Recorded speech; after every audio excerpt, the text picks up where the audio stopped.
and gentlemen, Avery's World, we're back. 4 episodes. Still, no one's demanded this show get cancelled. Incredible. Anyway, another new guest host, my buddy from Nate, Djordje Mimovic. Djordje, how you doing today, sir? Good and yourself, Avery? I'm doing fantastic, man. Thanks for coming on the Avery's World. Yeah, no problem. Thanks for having me. So, thank you, man. Yeah, I was like, man, I've been watching your shows, and it's like, man, where's this tennis and soccer? So I came in to spread some wisdom, man. No, of course not. Of course, I know you want to talk about the U.S. Open. I know right now in the U.S. Open, we have some great matches coming up right now. I know Novak Djokovic, still the best in the world, and my word, he is an absolute beast. Definitely.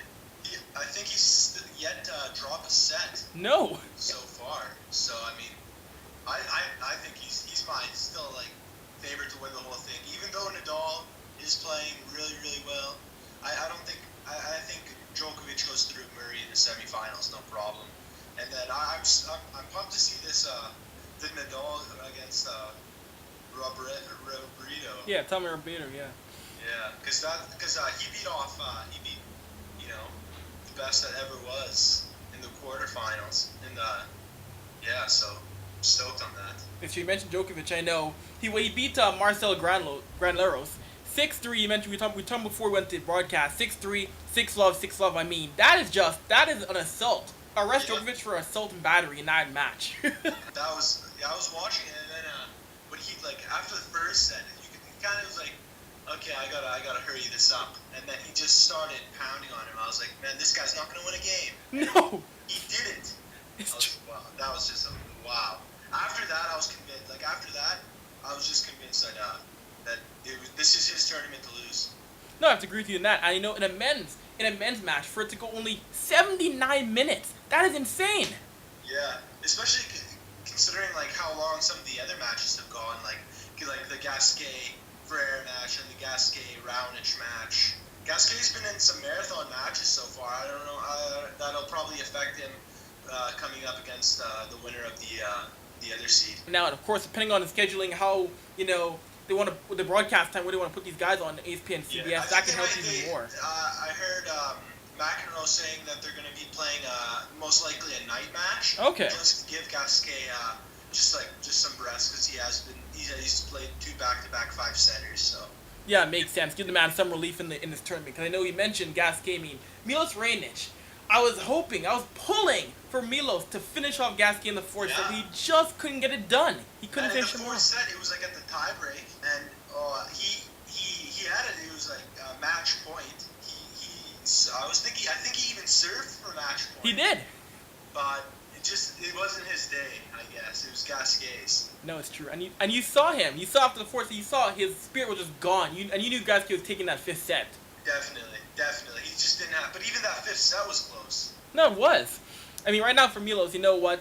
People are saying that, Milos, he has to still win these tournaments. People forget that Milos he's still a baby in men's tennis. He's still in his early 20s, and he's top 10 in the world. His time will come. Because he has no net play, and he does rely heavily on his serve, so maybe if he really has to work on his return game, that's first and foremost. There's the serve is like number one. Obviously, he has that in his back pocket at all times. He's probably the best serve. He probably has the best serve in the game right now, I'd say. He does, absolutely. He mentioned in that game. I mean, watching him when he played against Nadal, and you knew that he wasn't going to blow anything past Nadal. Nadal was too good for that. Yeah. It's like, you can only your serve only goes so far with the lower seeds. But then when you face like the return guys who can return best ever era like Novak and Nadal in my books, maybe with Agassi as well, probably the best 3 returners ever in the game. I heard McEnroe talking when Novak won Australian Open earlier in the year, the first major, and then he said after that nothing gets past this guy. Like, first serve, nothing. Second serve, you have to play long, extended rallies for him to be able to get the ball past him. He's just too quick, and he's on the baseline. He's just oh man, I can't say enough about him. Maybe I'm a little biased because he is Serbian. I can definitely tell you he's the best returner I've ever seen. Yeah, I can sense that little bias in you right there, so that's fair enough. But now Djokovic, I know. Who do you think he faces down the final? Really? Djokovic. And then the Djokovic wins in 5 sets. I think that's good. I think that I don't know the way they've been playing, man. I think we're in for a treat when Djokovic. I mean, let's be real. Let's be real here. Like the Vegas tells us that the odds are that Djokovic and Nadal are playing. So I'm just gonna stick with the safe bet here. We know you watch Nadal. I mean, this is a guy where, for quite some time, he was injured, banged up, because his feet aren't stable. There was rumors, maybe Nadal's career might end early. To see where he's gone from just a year ago, always banged up, to where he is now is just incredible comeback for Rafa. Definitely. Did you remember when he dropped the first game at Wimbledon? I do, yeah. That's when you realized like how much his knee was bothering him. It was.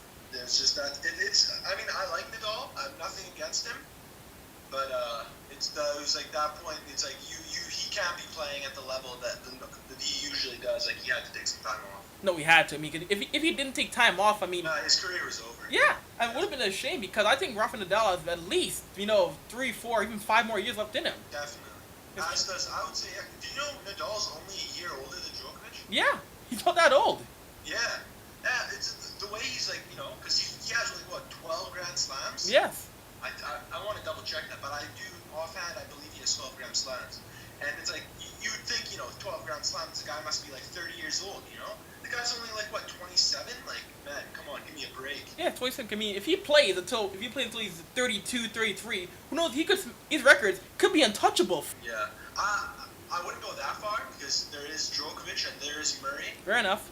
And Federer, when he was winning, all he had to play, like not in the earlier, like, but even earlier in his career when he was winning Grand Slams, he was playing like I don't want to say a washed up Agassi or a washed up Sampras right. or whatever, but they were definitely not in the primes of their career. No.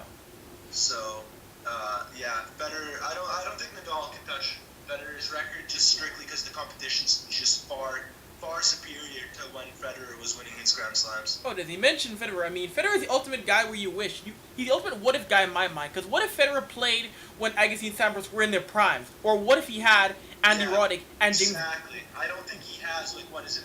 Does he have 16 or 17 Grand Slams? 17 Grand Slams, yeah. Okay, 7. Yeah, I don't think he has 17 if he's playing, like the other guys in their primes, like he said. Or even if, in this era, what if, James Blake and Andy Roddick actually did win the titles and gave him a true challenge often.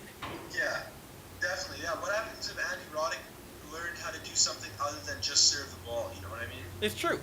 I mean, Andy Roddick, he's probably one of the greatest American players of all time, but he only really won the U.S. Open. Yeah, he only won one Grand Slam. Yeah, everyone seems to think like, oh yeah, Andy Roddick, but it's like, man, yeah, the guy only has one Grand Slam. But it's true. To a big part, like he was playing Federer and Nadal. And he's not, and I wouldn't say like best of the generation players. I wouldn't put him in that grouping. I would say he's a great player, but like I said, it's the whole, if he didn't face this guy, where could his career have gone? Yeah, exactly. It's true. And I mentioned Milos Raonic earlier. I mean, if you look at right now in Canada, we're the sporting culture of we're all about our football, our hockey. You see Milos. I mean, before Milos, there wasn't really a big Canadian guy outside of Daniel Nestor that people could look and say, oh, he's Canadian and he plays tennis. I want to watch him. Fun fact, you know where Milos Raonic heritage comes from? Like, just his background. I believe he's Serbian, is he not? He is from Montenegro, I believe. Yeah, and he's from Montenegro, yeah. You know Daniel Nestor? Yeah. Also Serbian heritage. That's right, and both were born in Zagreb, I believe, and they came to Canada when they were young. Yeah, I think... It's funny, yeah. Once again, heavy Serbian presence in Canadian tennis. Yeah, he'll be good. He'll be good. I do hope he'll win some Grand Slams because once again, I do like him and I love the way he serves. Because man, when you start hitting a ball 148 miles an hour, it's like that's something you pay to see. You know what I mean? It's true, man. I know on the women's side of this tournament, I mean, this has been, I'm liking the fact that there are some American girls who are shocking the world. I mean, you have Sloane Stephens. Yes, she played against Serena and she got crushed, but she could really become a... she got to the point that she had to play Serena. So there's something in it itself that you have to give her some credit for. It's true, and she beat her once already. But last time she beat her, so I mean, the women's tennis right now, that's gonna be really interesting in about a year or two. Did you see the Ivanovic Azarenka? I did, yes. That was right because Ivanovic also Serbian, but like Ivanovic is gorgeous. I think she's like the prettiest girl. Oh, she is. But when she won that first set against Azarenka, I was like, oh damn, like she's back. Because I remember, like Ivanovic rose to fame because she won Roland Garros that 1 year. She did. Yeah, so she was hyped, but then she fell off, and now she has a new coach from she's had a new coach for I want to say about a year's time now, and they're working really hard, and yeah, I think Ivanovic, look out for her in the coming years. Pull back, win some Grand Slams again. I could see it happening. That's the big thing. Women's tennis more so. It's funny. Women's tennis lately has been the Williams sisters. It's been Ivanovic. It's been Sharapova. I mean, this rotating door of just those three. You're not really seeing anyone else besides them. Well, I'll put Li Na in there, but it's really odd. There's more chance of being different winners in women's tennis right now than men's. Because in the men's Grand Slam, it's going to be a Murray, it's going to be a Djokovic. There's not much variety in who's going to win it. Definitely. Did you see Sharapova was going to change her name? I did! The Sugar Pova for a week! She had like a 2-week name change. I thought it was funny, and then she abandoned it because it would have been too much trouble to just go back to Sharapova afterwards. Yeah, I think it was going to be like Sugar Pova or something. It was something to do with like a candy. Yeah. A candy line she was like coming out with. It's like, that's women's tennis for you. Marketing. But you know what though? She's smart because in tennis now, the Williams sisters, Sharapova, right now they're beyond athletes. They are brands, and they're marketing themselves, which you need to do. Right now, they are bigger than just tennis in the world. Yeah, that's definitely. True. You mentioned Sharapova. I mean, it's funny because she was with Jimmy Connors for all of 1 day, and she left Jimmy Connors after 1 day. Yeah. Like, I was watching the Jimmy Connors in his last ever U.S. Open. Yeah. But he was like he went on such a run, and he lost in the semis. So I'm forgetting who right now. But it was like, man, he was playing like marathon, yeah. 5 setters after 5 setters. And I was like, then I look back into it, and Jimmy Connors also. I'd say Jimmy Connors has to be one of the more underrated tennis legends. It's true. And he mentioned that last U.S. Open. He was 39 in tennis years. That's ancient. Exactly. In tennis years, he's a grandfather in tennis years. And I mean, I saw Jimmy Connors, his career. His career went a 25-year career in tennis. That's almost unheard of. Yeah. That's something in itself where it's just like staggering. It's like, wow. Yeah. And then you realize how much of a professional he is. It's like, applause to Jimmy Connors. It's true. I mean, in today's tennis world, I don't think you would see Roger Federer or Nadal. You wouldn't see them play 20 years. It just wouldn't happen. Definitely, I don't see Federer playing like more than like at least He says, I think I read somewhere that he said he's super open to playing for like another 4 to 5 years. But you know what?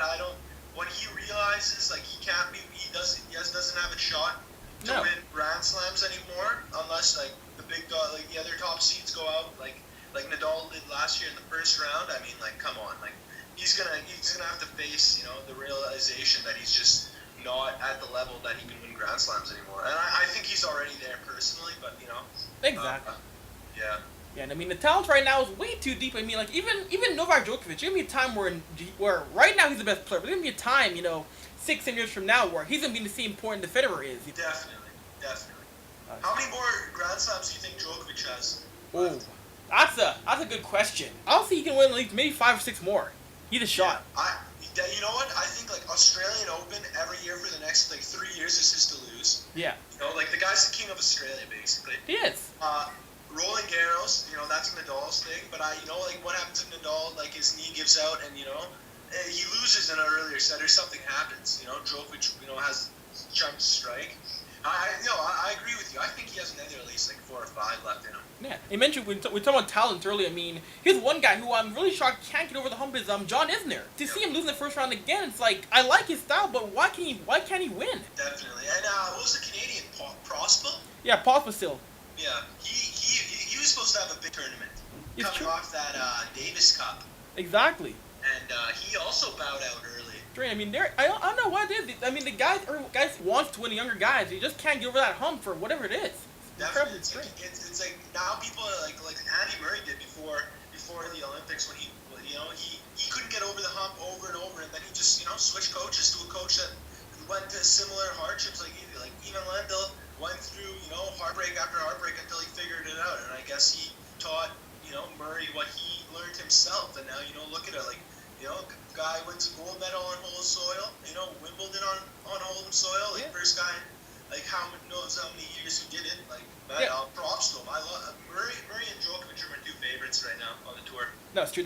Those two are gonna have a few battles for many years to come. They're always great games, though. They're always great games. But personally, like, the best games I've ever seen were Nadal Djokovic games. Oh, of course. I don't want to say, like, I want to put Miami last year. Yeah. When Djokovic, it was 2011 maybe, when Djokovic was on that crazy run. Yes. Like 3 Grand Slams in a row. But he like at that Miami it wasn't a Grand Slam, it was just like a ATP 1000 event in Miami.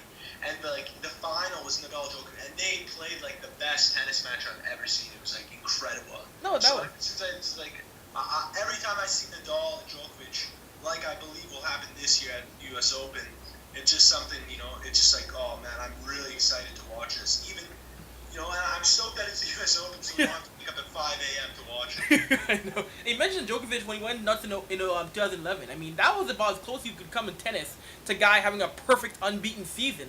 Yeah. He was possessed in 2011. I don't want to misquote him, but Nadal said something along the lines of he's never seen someone play tennis at the level Djokovic had been playing tennis at that time.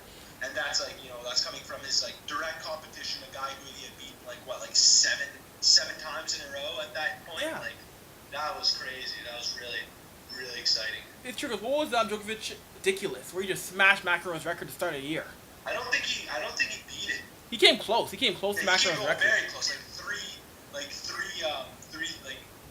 three games in a row, or it was crazy, something ridiculous, like 42 or something. Yeah, it was 42. Yeah, around 42, 40. I mean, I'm just watching these records. I mean, it's funny because we always say in sport the records are untouchable. In tennis, that was maybe one of the last ones where people said for years and years and years no one's breaking that record, and Djokovic almost smashes it. Yeah, definitely. The U.S. Open, I was watching, when it was raining, they had some tape delayed matches on. They were showing they were showing the highlights. Yeah, they're showing. US Opens. Yeah, they're showing Bjorn Borg and McEnroe. Watching the game now, and to what it was 25 years ago, 30 years ago, the game was so slow back in the early 80s. It was just so slow. Yeah, it's like and then you watch now, it's like, man, those guys wouldn't have a chance. Like the return, it's lightning returns now. Yes. Lightning returns. If you don't hit your first serve at the right spot, right angle, man, you're screwed basically. That first serve is more important than ever before in my opinion. No, it is. I know. I mentioned Bjorn Borg because when he retired young and he came back in the early 90s. He came back out of retirement. Same racket, same stuff, and he got smoked and retired. He couldn't handle today's game. Mm-hmm. Yeah, he couldn't keep up. Yeah, I remember that.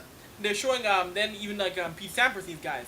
They were quick then, but you see how when Sampras on the decline, why Federer was just mopping the floor with him. Yeah, Federer. Yeah, that's 17 Grand Slams. I don't want to say it rubs me the wrong way, but it's a very skewed.